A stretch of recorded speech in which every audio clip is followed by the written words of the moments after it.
flipping is what makes a lot of money.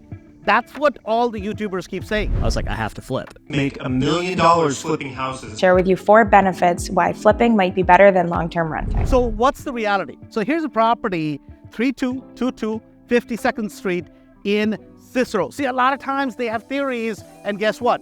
I have properties. So we're going to do this together. We're going to go through the property and we'll show you exactly what we did.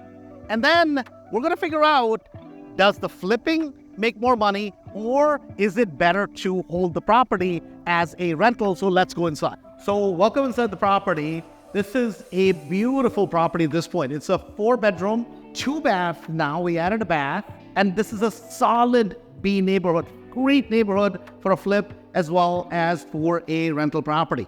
So this property I bought for $100,000. On top of that, I paid about $22,000. And let me show you what we did. Obviously, we did a new bath, we did a new kitchen, we added a bathroom downstairs, fully finished out the basement, because that's how we can maximize the value both for a flip as well as for a rental property. So $100,000 purchase, about $22,000 I paid for wholesale fee, $47,000 for rehab, and including some other carrying costs, my all-in cost in the property. This is an important number you got to keep in mind. $182,500. That's what I'm in this deal for. So the appraisal on this property was $322,000 for a rental. Now, I could also flip the property all day long for $320,000. Now, the important thing is, what makes more money? So let's get back to the office. We're going to figure out what is really more profitable. Is it a flip or a rental? Like I said before, the online gurus have theories. We have properties. So here are the numbers. Appraisal on the property, as we said, came back at $322,000.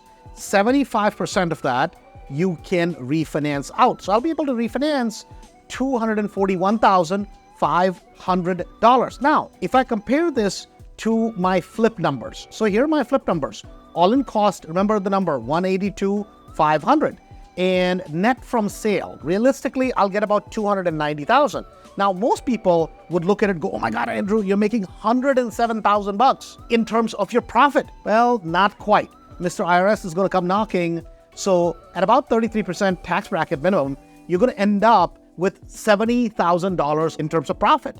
So you can put that in your pocket and so yahoo. But the problem is it's gone. The property's sold and you don't own it anymore. See, here's the smarter solution. What if, so instead of selling it, if I was to refinance the property, keep it as a long-term rental, what would happen? $241,500 is what I could refinance. So how much did I spend? I spent $182,500. I get $241,500 back. So what's the net difference? Well, the net difference is $58,950. So now, would you rather make almost $59,000 or $70,000? If you keep the property, you make $59,000, put it in your pocket, pay zero in taxes every single month. This particular property is going to make $942 in cash flow. That's $11,000 in cash flow.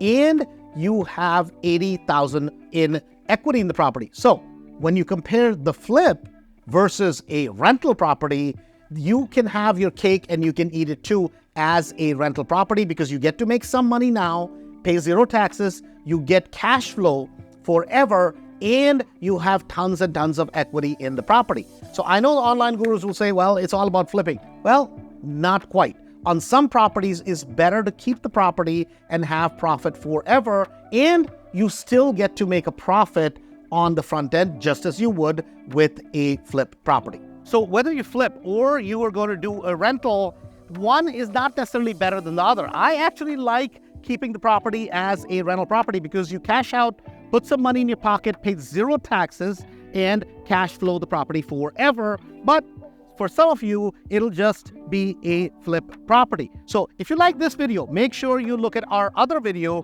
where we talk about the investor profiles. So it'll teach you exactly how you scale and grow depending on where you're starting out.